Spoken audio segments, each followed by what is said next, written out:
A Gênese, obra de Allan Kardec, parte 4. Se considerar o instinto uma inteligência rudimentar, como se há de explicar que, em certos casos, seja superior à inteligência que raciocina? Como explicar que torne possível se executem atos que esta não pode realizar, se ele é atributo de um princípio espiritual de especial natureza? Qual vem a ser esse princípio? Pois que o instinto se apaga, dar-se-á que esse princípio se destrua? Se os animais são dotados apenas de instinto, não tem solução o destino deles e nenhuma compensação os seus sofrimentos, o que não estaria de acordo nem com a justiça nem com a bondade de Deus. Segundo outros sistemas, o instinto e a inteligência procederiam de um único princípio. Chegado a certo grau de desenvolvimento, esse princípio, que primeiramente apenas tiver as qualidades do instinto, passaria por uma transformação que lhe daria a inteligência livre. Se fosse assim, no homem inteligente que perde a razão e entra a ser guiado exclusivamente pelo instinto, a inteligência voltaria a seu estado primitivo. E quando o homem recobrasse a razão, o instinto se tornaria inteligência, e assim alternadamente, a cada acesso, o que não é admissível. Aliás, muitas vezes o instinto e a inteligência se revelam simultaneamente no mesmo ato. No caminhar, por exemplo, o movimento das pernas é instintivo. O homem põe maquinalmente um pé à frente do outro, sem nisso pensar. Quando, porém, ele quer acelerar ou demorar o passo, levantar o pé ou desviar-se de um tropeço, há cálculo, combinação. Ele age com deliberação, propósito e etc. A impulsão involuntária do movimento é o ato instintivo. A calculada direção do movimento é o ato inteligente. O animal carnívoro é impelido pelo instinto a se alimentar de carne, mas há precauções que toma e que variam conforme as circunstâncias para segurar a presa. A sua previdência das eventualidades são atos de inteligência. Outra hipótese, que em suma se conjuga perfeitamente a ideia da unidade de princípio, ressalta do caráter essencialmente previdente do instinto e concorda que o Espiritismo ensina no tocante às relações do mundo espiritual com o mundo corpóreo. Sabe-se agora que muitos espíritos desencarnados têm por missão velar pelos encarnados, dos quais se constituem protetores e guias, que os envolvem com seus eflúvios fluídicos, que o homem age muitas vezes de modo inconsciente sob a ação desses eflúvios. Sabe-se, ademais, que o instinto, que por si mesmo produz atos inconscientes, predomina nas crianças e, em geral, nos seres cuja razão é fraca. Ora, segundo esta hipótese, o instinto não seria atributo nem da alma nem da matéria, não pertenceria propriamente ao ser vivo, seria efetivo da ação direta dos protetores invisíveis que supririam a imperfeição da inteligência, provocando os atos inconscientes necessários à conservação do ser. Seria qual a andadeira com que se amparam as crianças que ainda não sabem andar. Então, do mesmo modo que se deixa gradualmente de usar a andadeira, à medida que a criança se equilibra sozinha, os espíritos protetores deixam entregues a si mesmos os seus protegidos, à medida que estes se tornam aptos a guiar-se pela própria inteligência. Assim, o instinto, longe de ser produto de uma inteligência rudimentar e incompleta, se-lo-ia de uma inteligência estranha, na plenitude da sua forma, inteligência protetora, que supriria a insuficiência, quer de uma inteligência mais jovem, que aquela compeliria a fazer inconscientemente para seu bem o que ainda fosse incapaz de fazer por si mesma, quer de uma inteligência madura, porém momentaneamente tolhida no uso de suas faculdades, como se dá com o homem na infância e nos casos de idiotia e de afecções mentais. Disse proverbialmente que há um Deus para as crianças, para os loucos e para os ébrios. É mais veraz do que se supõe esse ditado. Aquele Deus, outro não é senão o Espírito protetor, que vela pelo ser incapaz de proteger, utilizando-se da sua própria razão. Nesta ordem de ideias, ainda mais longe se pode ir. Por muito racional que seja essa teoria, não resolve todas as dificuldades da questão. Se observarmos os efeitos do instinto, notaremos, em primeiro lugar, uma unidade de vistas e de conjunto, uma segurança de resultados que cessam logo que a inteligência livre substitui o instinto. Demais, reconheceremos profunda sabedoria na apropriação tão perfeita e tão constante das faculdades instintivas às necessidades de cada espécie. Semelhante unidade de vistas não poderia existir sem a unidade de pensamento, e esta é incompatível com a diversidade das aptidões individuais. Só ela poderia produzir esse conjunto tão harmonioso que se realiza desde a origem dos tempos e em todos os climas, com uma regularidade, uma precisão matemáticas, cuja ausência jamais se nota. A uniformidade, no que resulta das faculdades instintivas, é um fato característico que forçosamente implica a unidade da causa. Se a causa fosse inerente a cada individualidade, haveria tantas variedades de instintos quantos fossem os indivíduos, desde a planta até o homem. Um efeito geral, uniforme e constante, há de ter uma causa geral, uniforme e constante. Um efeito que atesta sabedoria e previdência há de ter uma causa sábia e previdente. Ora, uma causa dessa natureza, sendo por força inteligente, não pode ser exclusivamente material. Não se nos deparando nas criaturas, encarnadas ou desencarnadas, as qualidades necessárias à produção de tal resultado, temos que subir mais alto, isto é, ao próprio Criador. Se nos reportamos à explicação dada sobre a maneira por que se pode conceber a ação providencial, capítulo 2, item 24, se figurarmos sob todos esses seres penetrados do fluido divino, soberanamente inteligente, compreenderemos a sabedoria previdente e a unidade de vistas que presidem a todos os movimentos instintivos que se efetuam para o bem de cada indivíduo. Tanto mais ativa é essa solicitude, quanto menos recursos tem o indivíduo em si mesmo e na sua inteligência. Por isso é que ela se mostra maior e mais absoluta nos animais e nos seres inferiores do que no homem. Segundo essa teoria, compreende-se que o instinto seja um guia, o instinto materno, o mais nobre de todos, que o materialismo rebaixa ao nível das forças atrativas da matéria, fica realçado e enobrecido. Em razão das suas consequências, não devia ele ser entregue a eventualidades, caprichos da inteligência e do livre-arbítrio. Por intermédio da mãe, o próprio Deus vela pelas suas criaturas que nascem. Essa teoria, de nenhum modo, anula o papel dos espíritos protetores, cujo concurso é fato observado e comprovado pela experiência.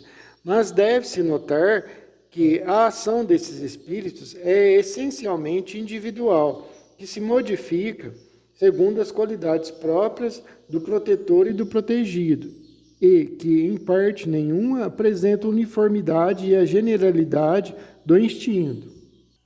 Deus, em sua sabedoria, conduz ele próprio cegos, porém confia a inteligências livres o cuidado de guiar os clarividentes para deixar a cada um a responsabilidade de seus atos. A missão dos espíritos protetores constitui um dever que eles aceitam voluntariamente e lhes é um meio de se adiantarem, dependendo o adiantamento da forma por que o desempenham. Todas essas maneiras de considerar o instinto são forçosamente hipotéticas e nenhuma apresenta caráter seguro de autenticidade para ser tida como solução definitiva. A questão, sem dúvida, será resolvida um dia, quando se houverem reunidos elementos de observação que ainda faltam. Até lá, temos que limitar-nos a submeter as diversas opiniões ao cadinho da razão e da lógica e esperar que a luz se faça. A solução que mais aproxima da verdade será, de certo, a que melhor condiga com os atributos de Deus, isto é, com a bondade suprema e a suprema justiça. Sendo o instinto o guia e as paixões as molas da alma no período inicial do seu desenvolvimento, por vezes aquele e estas se confundem nos efeitos. Há, contudo, entre esses dois princípios, diferenças que muito importa se considerem. O instinto é guia seguro, sempre bom. Pode, ao cabo de certo tempo, tornar-se inútil, porém nunca prejudicial. Enfraquece-se pela predominância da inteligência. As paixões, nas primeiras idades da alma, têm de comum com o instinto o serem as criaturas solicitadas por uma força igualmente inconsciente. As paixões nascem principalmente das necessidades do corpo e dependem mais do que o instinto do organismo. O que, acima de tudo, se as distingue do instinto é que são individuais e não produzem, como este último, efeitos gerais e uniformes. Variam, ao contrário, de intensidade e de natureza, conforme os indivíduos. São úteis como estimulante até a eclosão do senso moral, que nasça de um ser passivo um ser racional. Nesse momento, as paixões tornam-se não só inúteis, como extremamente nocivas ao progresso do espírito, cuja desmaterialização retardam. Abrandam-se com o desenvolvimento da razão. O homem que constantemente só agisse pelo instinto poderia ser muito bom, mas conservaria adormecida a sua inteligência. Seria qual criança que não deixasse as andadeiras e não soubesse utilizar-se de seus membros. Aquele que não domina suas paixões pode ser muito inteligente, porém, ao mesmo tempo, muito mau. O instinto se aniquila por si mesmo. As paixões, somente pelo esforço da nossa vontade, nós podemos domá-las. Destruição dos seres vivos uns pelos outros. A destruição recíproca dos seres vivos é, dentre as leis da natureza, uma das que, à primeira vista, menos parece conciliar-se com a bondade divina. Pergunta-se por que Deus lhes criou a necessidade de mutuamente se destruírem para se alimentarem uns à custa dos outros. A cadeia alimentar, propriamente dita. Para quem apenas vê a matéria e restringe a vida presente à sua visão, há de nisso, com efeito, parecer uma monstruosidade e uma imperfeição de Deus. É que, em geral, os homens apreciam a perfeição de Deus do ponto de vista humano, medindo-lhe a sabedoria pelo juízo que dela formam.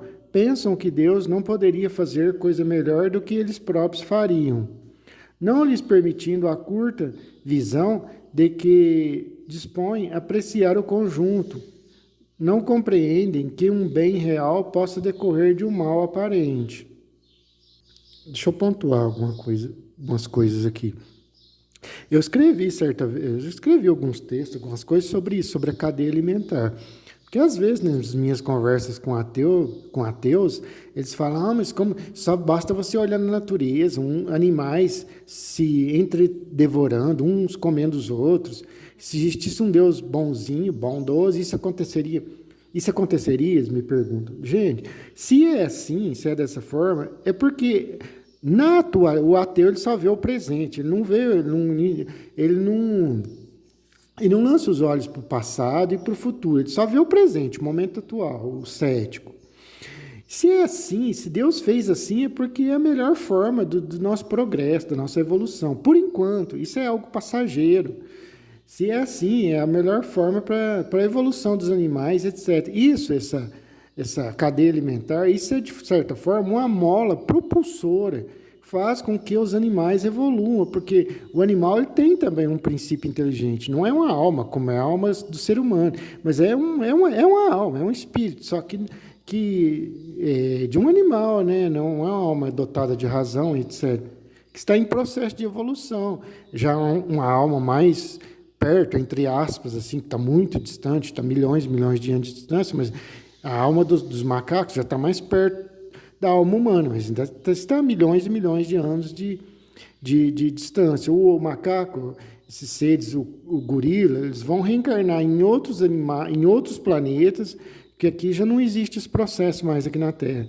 Em outros corpos, assim, de seres, como lá onde existem planetas que o que se transformará num homem, no futuro homem, entre aspas, ainda estão nas cavernas. Então, esses gorilas, no futuro, aí eles passam por esse processo, reencarnam em outros planetas, na condição de homem das cavernas, assim, vão evoluindo até um dia eles chegar ao que nós somos hoje, ao homem, assim por dizer.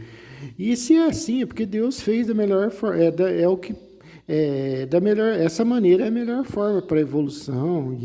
E são nós, até os animais também, são seres eternos. Eles estão vendo ali algo do presente só. Eu já escrevi muitos textos sobre essas questões, aí, sobre os problemas da cadeia alimentar nos animais, sobre o problema das dores humanas, problemas em relação à fome, à miséria. Eles falam sobre a África, aí entra a reencarnação, aí são vários fatores que eu não vou entrar aqui no livro aqui. Mas todos os livros que eu gravei, as obras falam sobre isso, mas não vou entrar aqui para não me alongar muito. Eu não fugi aqui do tema principal do livro aqui. Voltando aqui. Só o conhecimento do princípio espiritual, considerado em sua verdadeira essência, e o da grande lei de unidade que constitui a harmonia da criação, pode dar ao homem a chave desse mistério e mostrar-lhe a sabedoria providencial e a harmonia, exatamente onde apenas vê uma anomalia e uma contradição. A verdadeira vida, tanto do homem como também do animal, não está no invólucro carnal, corporal, do mesmo modo que não está no vestuário, na nossa roupa, por dizer. Está no princípio inteligente que preexiste e sobrevive ao corpo. Esse princípio necessita do corpo para se desenvolver pelo trabalho que lhe cumpre realizar sobre a matéria bruta. O corpo se consome nesse trabalho, mas o espírito não se gasta. Ao contrário, sai dele cada vez mais forte, mais lustro e mais apto, que importa, pois que o espírito mude mais ou menos frequentemente de envoltório. Não deixa, por isso, de ser espírito. É precisamente como se um homem mudasse 100 vezes no ano as suas roupas, as suas vestes. Não deixaria, por isso, de ser o homem. Ele não é a roupa. Quando você... Eu estou falando agora, deixa eu pontuar aqui.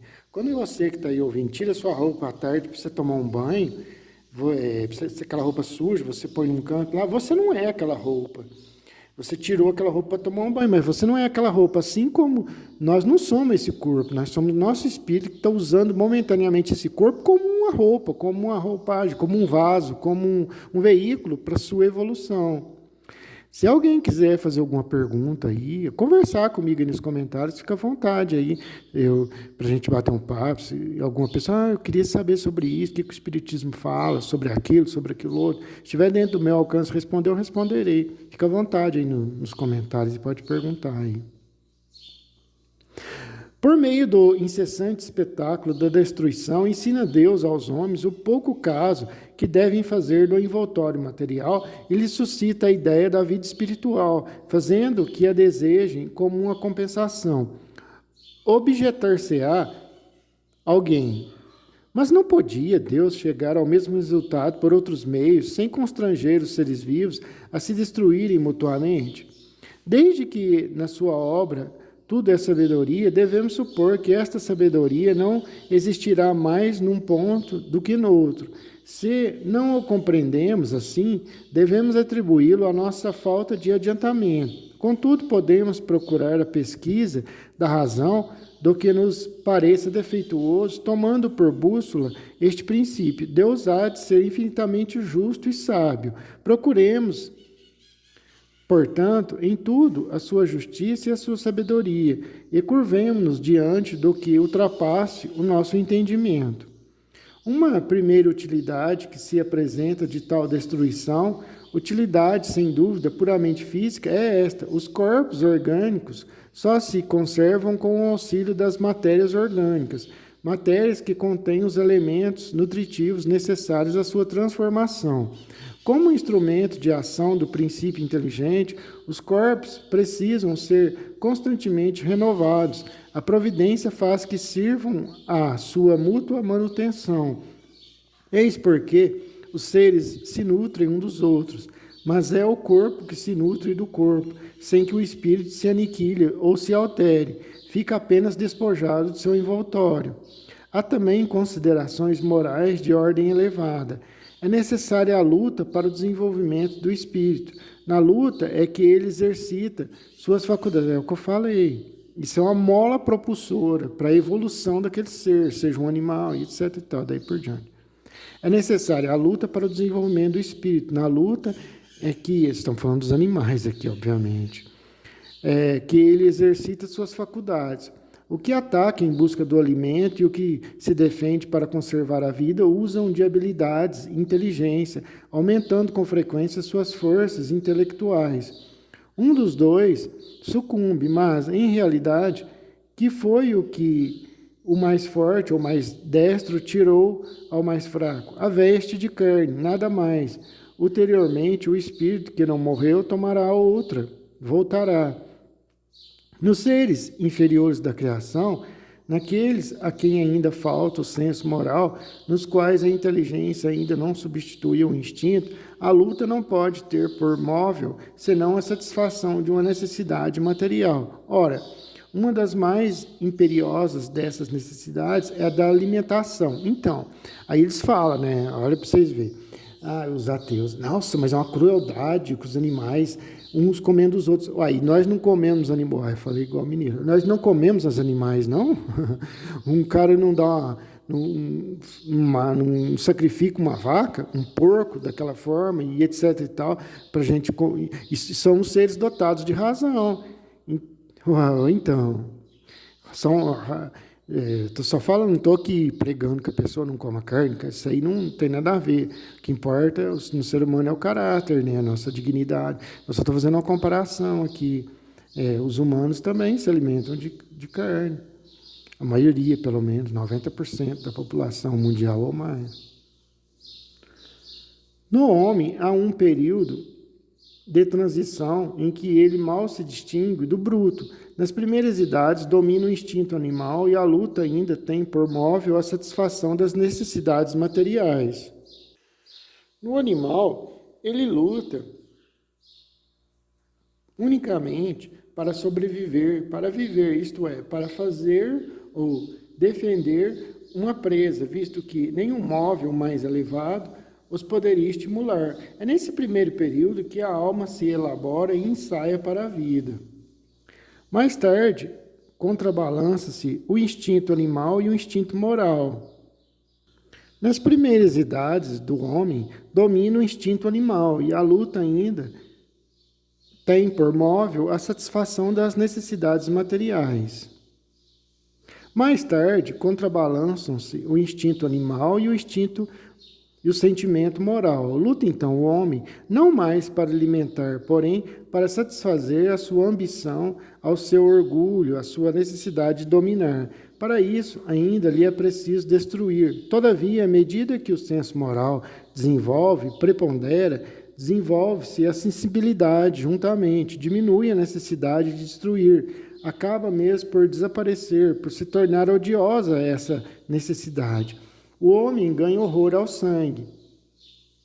Contudo, a luta é sempre necessária ao desenvolvimento do espírito, pois, mesmo chegando a esse ponto, que nos parece culminante, ele ainda está longe de ser perfeito. Só à custa de sua atividade que o espírito adquire conhecimento, experiência e se despoja dos últimos vestígios da animalidade. Mas nessa ocasião, a luta, de sangrenta e brutal que era, se torna puramente intelectual. O homem luta contra as dificuldades, não mais contra os seus semelhantes. Nota de Allan Kardec. Sem prejulgar das consequências que se possam tirar desse princípio, apenas quisemos demonstrar, mediante essa explicação, que a destruição de uns seres vivos por outros em nada afirma a sabedoria. Recapitulando, sem prejulgar das consequências que se possam tirar desse princípio, apenas quisemos demonstrar, mediante essa explicação, que a destruição de uns seres vivos por outros em nada infirma a sabedoria divina e que, nas leis da natureza, tudo se encadeia. Esse encadeamento forçosamente se quebra desde que se abstraia do princípio espiritual, razão porque muitas questões permanecem insolúveis por só se levar em conta a matéria, como fazem os céticos. As doutrinas materialistas trazem em si o princípio de sua própria destruição, têm contra si não só o antagonismo em que se acham com as aspirações da universalidade dos homens e suas consequências morais que farão, sejam elas, as doutrinas repelidas como dissolventes da sociedade, mas também a necessidade que o homem experimenta de se inteirar de tudo o que resulta do progresso. O desenvolvimento intelectual conduz o homem à pesquisa das causas. Ora, por pouco que ele reflita, não tardará a reconhecer a impotência do materialismo para tudo explicar. Como é possível que doutrinas que não satisfazem ao coração, nem a razão, nem a inteligência, que deixam problemáticas as mais vitais questões, venham a prevalecer? O progresso das ideias matará o materialismo como matou o fanatismo. Papel da ciência na Gênese. A história da origem de quase todos os povos antigos se confunde com a da sua religião e por isso que seus primeiros livros versavam sobre religião. E como todas as religiões se ligam ao princípio das coisas, que é também o da humanidade, eles deram sobre a formação e a ordem do universo explicações em concordância com o estado dos conhecimentos da época e de seus fundadores. Daí resultou que os primeiros livros sagrados foram, ao mesmo tempo, os primeiros livros de ciência, como foram, durante largo período, o Código Único das Leis Civis. Nas eras primitivas, sendo necessariamente muito imperfeitos os meios de observação, muito eivadas de erros grosseiros, haviam de ser as primeiras teorias sobre o sistema do mundo. Impotente se mostrou o homem para resolver o problema da criação, até o momento em que a ciência lhe forneceu para isso a chave.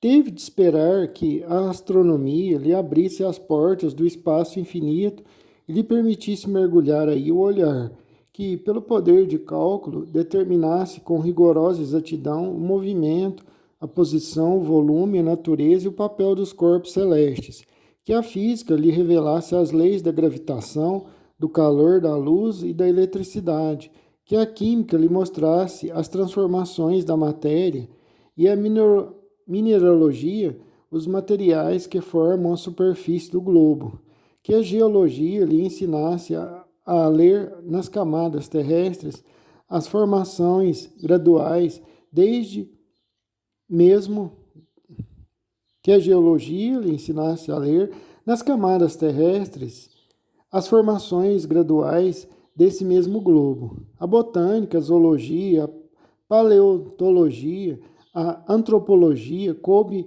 iniciá-lo na filiação e sucessão dos seres orgânicos.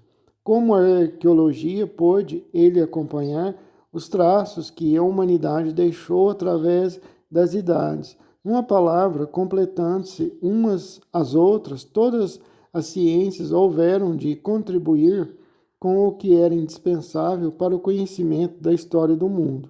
Em falta dessas contribuições, teve o homem como guia as suas primeiras hipóteses. Por isso, antes que ele entrasse na posse daqueles elementos de apreciação, todos os comentadores da Gênese, cuja razão esbarra em impossibilidades materiais, giravam dentro de um círculo sem conseguirem dele sair. Só o lograram quando a ciência abriu o caminho, fendendo o velho edifício das crenças. Tudo então mudou de aspecto. Uma vez achado o fio condutor, as dificuldades prontamente se aplanaram. Em vez de uma gênese imaginária, surgiu uma gênese positiva e, de certo modo, experimental. O campo do universo se estendeu ao infinito. Acompanhou-se a formação gradual da Terra e dos astros, segundo leis eternas e imutáveis, que demonstram muito melhor a grandeza e a sabedoria de Deus do que uma criação miraculosa, tirada repentinamente do nada, qual mutação à vista, por efeito de súbita ideia da divindade após uma eternidade de inação. Pois que é impossível se conceba a Gênese sem os dados que a ciência fornece hoje. Pode dizer-se com inteira verdade que a ciência é chamada a contribuir à verdadeira Gênese, segundo a lei da natureza. No ponto a que chegou no século passado, venceu a ciência todas as dificuldades do problema da Gênese? Não, óbvio que não, mas não há contestar que destruiu sem remissão todos os erros capitais. Ele lançou os fundamentos essenciais sobre dados irrecusáveis. Os pontos ainda duvidosos não passam, a bem dizer, de questões de minúcias que a sua solução, qualquer que venha a ser no futuro, não poderá prejudicar o conjunto. Bom, não é que os espíritas negam a gênese bíblica, não é isso, que nega a Bíblia, não, é porque vai contra a ciência, né? A ciência já nos provou que o mundo não tem apenas 6.000 anos, que há 6.000 anos existiam várias, já existiam pelo mundo, pelos 4 cantos do mundo, inúmeras aldeias, civilizações na China e no Egito, em várias partes, nessa época já existiam. E tem N comprovações aí que mostram que a Terra ela existe há milhões de anos. Isso não, é porque nem a Igreja Católica hoje e alguns teólogos do protestantismo interpretam interpretam ali a passagem de Adão e Eva a ipsis literis, né, ao pé da letra, assim, não, é aquilo como uma metáfora, como uma analogia ali, de como o autor ali na época ali, ele escreveu ali daquela forma, porque era o que ele podia passar naquela época, né, não é para ser interpretado ao pé da letra. O planeta existe há milhões de anos, criado obviamente por Deus, né, isso é óbvio, mas não apenas há 6.000 anos. E temos que levar em conta também os outros planetas do universo, muitos que são habitados. Não estou falando aqui no sistema solar, estou falando fora do nosso sistema solar, em outros aglomerados estelares, em outras galáxias e por aí vai. Os pontos ainda duvidosos não passam, a bem dizer, de questões de minúcias, que a sua solução, qualquer que venha a ser no futuro, não poderá prejudicar o conjunto. Ademais, malgrado os recursos que ela ha tido à sua disposição, faltou-lhe, até agora, um elemento importante, sem o qual jamais a obra poderia completar-se. De todas as gêneses antigas, a que mais se aproxima de todas as gêneses antigas, a que mais se aproxima dos modernos dados científicos, apesar dos erros que contém, que são demonstrados hoje, até a evidência, é incontestavelmente a de Moisés. Alguns desses erros são mesmo mais aparentes do que reais e provêm ou de falsa interpretação atribuída a certos termos, cuja primitiva significação se perdeu ao passarem de língua em língua pela tradução, ou a acepção deles mudou com os costumes dos povos, ou também decorrem da forma alegórica peculiar ao estilo oriental e que foi tomada ao pé da letra, em vez dele procurar o espírito, o significado mais fiel. A Bíblia, evidentemente, encerra fatos que a razão desenvolvida pela ciência não poderia hoje aceitar e outros que parecem estranhos e repugnantes, pois derivam de costumes que já não são aceitos em nossos dias. Mas, a par disso, haveria parcialidade em se não reconhecer que ela guarda grandes e belas coisas. A alegoria ocupa ali considerável espaço, ocultando sob o seu véu sublimes verdades que se patenteiam desde que se desça ao âmago do pensamento, pois que logo desaparece o absurdo. Por que então não lhe ergueu mais cedo o véu? De um lado, por falta de luzes, que só a ciência e uma sã filosofia podiam fornecer, e de outro lado, pelo princípio da imutabilidade absoluta da fé, consequência de um respeito demasiado cego pela letra, ao qual a razão deveria se submeter e assim, pelo temor de comprometer a estrutura das crenças erguidas sobre o sentido literal. Partindo tais crenças de um ponto primitivo, houve o receio de que, se rompesse o primeiro anel da cadeia, todas as malhas da rede acabassem separando-se. Eis porque, apesar de tudo, os olhos se fecharam, mas fechar os olhos ao perigo não é evitá-lo. Quando uma construção se inclina, não manda a prudência que se substitui imediatamente as pedras ruins por pedras boas, em vez de se esperar pelo respeito que infunda a vestutez do edifício, que o mal se torne irremediável e que se faça preciso reconstruí-lo de cima a baixo.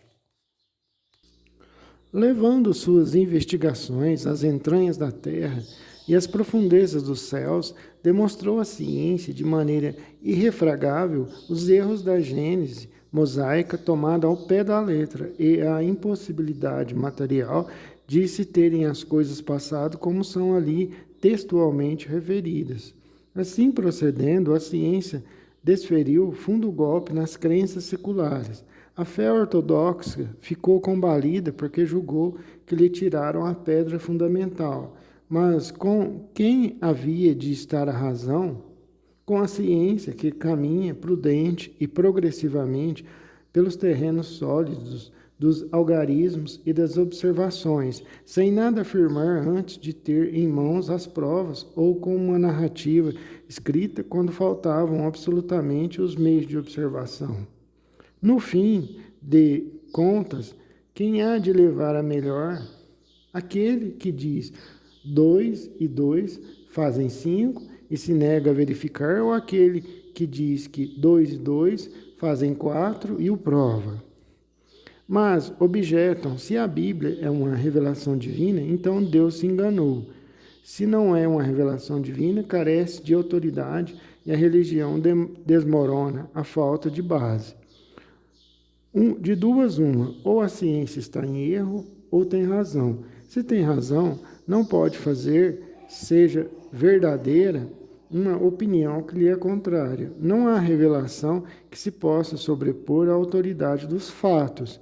Incontestavelmente, não é possível que Deus, sendo todo verdade, induza os homens ao erro, nem ciente nem inconsciente, pois do contrário não seria Deus. Logo, se os fatos contradizem as palavras que são atribuídas a ele, o que se deve logicamente concluir é que ele não as pronunciou, ou que tais palavras foram interpretadas em sentido oposto ao que lhes é próprio. Se com semelhantes contradições a religião sofre dano, a culpa não é da ciência, que não pode fazer que o que é deixe de ser, mas dos homens, por haverem prematuramente estabelecido dogmas absolutos, de cujo prevalecimento a um feito questão de vida ou de morte, sobre hipóteses suscetíveis de serem desmentidas pela experiência. Há coisas com cujo sacrifício temos de resignar-nos, bom ou mau grado nosso, quando não consigamos evitá-lo. Desde que o mundo marcha sem que a vontade de alguns possa detê-lo, o mais sensato é que o acompanhemos e nos acomodemos com o novo estado de coisas, em vez de nos agarrarmos ao passado que se esboroa, com o risco de sermos arrastados na queda. Por guardar respeito aos textos recebidos como sagrados, deve-se obrigar a ciência a calar-se. Fora tão impossível isso, como impedir que a terra gire. As religiões, sejam quais forem, jamais ganharam coisa alguma em sustentar erros manifestos. A ciência tem por missão descobrir as leis da natureza. Ora, sendo essas leis obras de Deus, não podem ser contrárias a religiões que se baseiam na verdade. Lançar anátema ao progresso por atentatório à religião é lançá-lo à própria obra de Deus. É ademais trabalhoso, inútil, porquanto nem todos os anátemas do mundo seriam capazes de obstar a que a ciência avance e a que a verdade abra caminho. Se a religião se nega a avançar com a ciência, esta avançará sozinha. Somente as religiões estacionárias podem temer as descobertas da ciência, as quais só são funestas as que se deixam distanciar pelas ideias progressistas, imobilizando-se no absolutismo de suas crenças. Elas, em geral, fazem tão mesquinha ideia da divindade que não compreendem que assimilar as leis da natureza que a ciência revela é glorificar a Deus em suas obras. Na sua cegueira, porém, essas religiões preferem render homenagem ao espírito do mal, atribuindo-lhe essas leis. Uma religião que não estivesse, por nenhum ponto, em contradição com as leis da natureza, nada teria que temer do progresso e seria invulnerável. A Gênese se divide em duas partes: a história da formação do mundo material e da humanidade considerada em seu duplo princípio corporal e espiritual. A ciência se tem limitado a pesquisas das leis que regem a matéria. No próprio homem, elas apenas há estudado o envoltório carnal. Por esse lado, chegou a inteirar-se com exatidão das partes principais do mecanismo do universo e do organismo humano. Assim, sobre esse ponto capital, pôde completar a Gênese de Moisés e retificar-lhe as partes defeituosas. Mas a história do homem, considerado como ser espiritual, se prende a uma ordem especial de ideias que não são do domínio da ciência propriamente dita e das quais, por este motivo, não tem ela feito objeto de suas investigações. A filosofia, a cujas atribuições pertence, de modo mais particular, esse gênero de estudos, apenas há formulado sobre o ponto sistemas contraditórios, que vão desde a mais pura espiritualidade até a negação do princípio espiritual e mesmo de Deus, sem outras bases, afora as ideias pessoais de seus autores. Tem, pois, deixado sem decisão a questão por falta de verificação suficiente. Esta questão, no entanto, é a mais importante para o homem, por isso que envolve o problema do seu passado e do seu futuro. A do mundo material apenas indiretamente o afeta. O que lhe importa saber, antes de tudo, é de onde ele veio e para onde vai, se já viveu e se ainda viverá, qual a sorte que lhe está reservada. Sobre todos esses pontos, a ciência se conserva, muda. A filosofia apenas emite opiniões que concluem em sentido diametralmente oposto, mas que, pelo menos, permitem se discuta, o que faz com que muitas pessoas se lhe coloquem do lado, de preferência a seguirem a religião que não discute. Todas as religiões são acordes quanto ao princípio da existência da alma, sem, contudo, o demonstrarem. Não o são, porém, nem quanto à sua origem, nem com relação ao seu passado e ao seu futuro, nem principalmente, e isso é o essencial, quanto às condições de que depende a sua sorte vindoura. Em sua maioria, elas apresentam como o futuro da alma e impõem à crença de seus adeptos um quadro que somente a fé cega pode aceitar, visto que não suporta exame sério. Ligado aos seus dogmas, as ideias que nos tempos primitivos se faziam do mundo material e do mecanismo do universo, o destino que elas atribuem à alma não se concilia com o estado atual dos conhecimentos. Não podendo, pois, senão perder com o exame e a discussão, as religiões acham mais simples proscrever uma e outra. Dessas divergências, no tocante ao futuro do homem, nasceram a dúvida e a incredulidade. Entretanto, a incredulidade dá lugar a um penoso vácuo. O homem encara com ansiedade o desconhecido em que tem fatalmente de penetrar. Gela a ideia do nada. Diz-lhe a consciência que alguma coisa se lhe está reservada para além do presente. Que será? Sua razão, com o desenvolvimento que alcançou, já lhe não permite admitir as histórias com que o acalentaram na infância, nem aceitar como realidade a alegoria. Qual o sentido dessa alegoria? A ciência lhe rasgou um canto do véu. Não lhe revelou, porém, o que mais lhe importa saber. O homem interroga em vão, nada lhe responde. Ela, de maneira peremptória e apropriada, lhe acalmar as afeições. Qual o sentido dessa alegoria? A ciência lhe rasgou um canto do véu. Não lhe revelou, porém, o que mais lhe importa saber. O homem interroga em vão. Nada lhe responde e ela, de maneira peremptória e apropriada,